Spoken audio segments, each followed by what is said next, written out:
Good evening. Thanks for joining us on the news at 8, today the 13th day of February 2024. I am Chinyere on my first major headline. Lagos government gives 4-day ultimatum to occupants living under bridge. No plan to return to ECOWAS, Niger's military leader vows. Yobe tricycle operators commence indefinite strike over alleged extortion. We'll take a commercial wrap up the details and many more. Stay connected.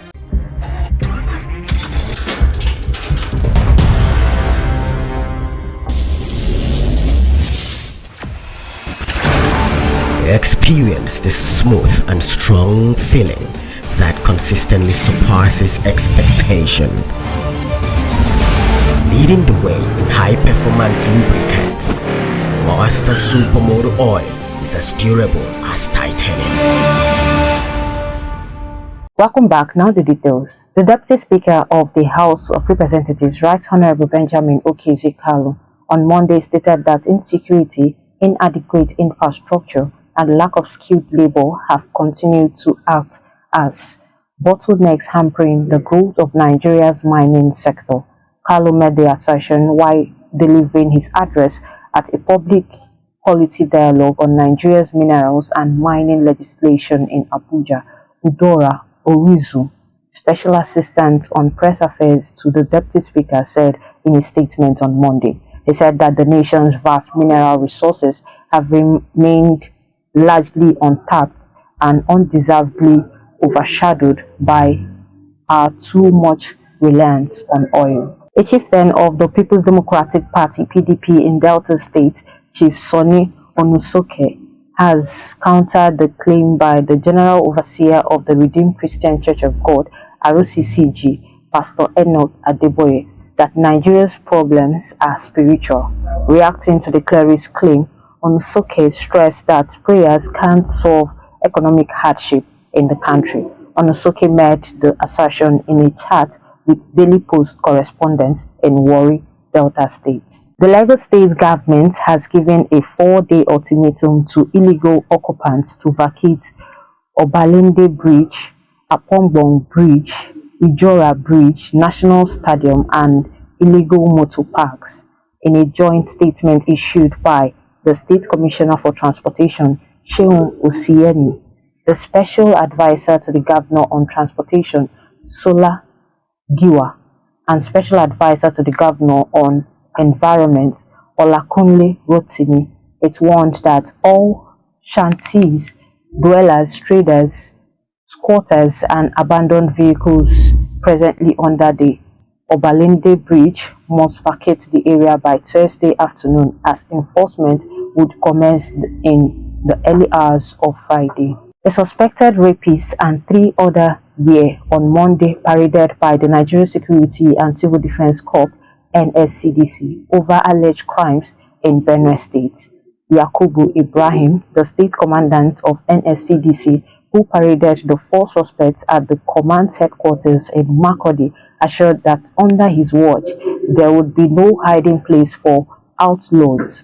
Speaking through the NSCDC Public Relations Officer Michael Ejeliku, he explained that the rape suspect Benga Tekindi Sunday, 25, allegedly had carnal knowledge of an 11-year-old girl at Mbukumo, Pevi community of the Guma local government area of the state.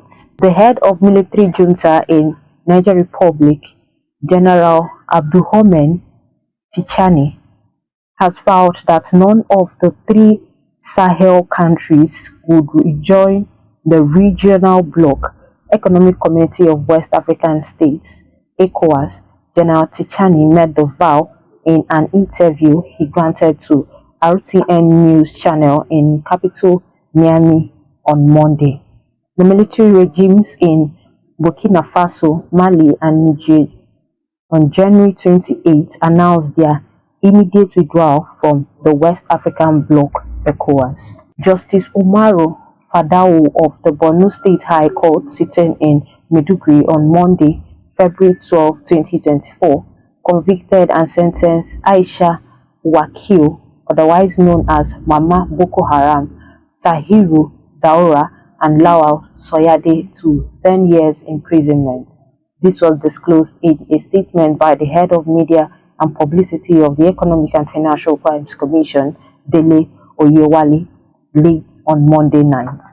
The Maiduguri Zonal Command of the EFCC had earlier secured a conviction against Wakil and her accomplice for falsely obtaining 15 million naira from one Buka Kachala of Hamiza Global Resources Limited under the guise of supplying 3 units of chemistry analyzer solar energy brand model 1800 UK version. Tricycle operators have commenced an indefinite strike in Damaturu, the Yobe state capital, over what they termed as extortion by officials of Yobe State Road Traffic Management Agency. The strike action has left commuters stranded and businesses disrupted.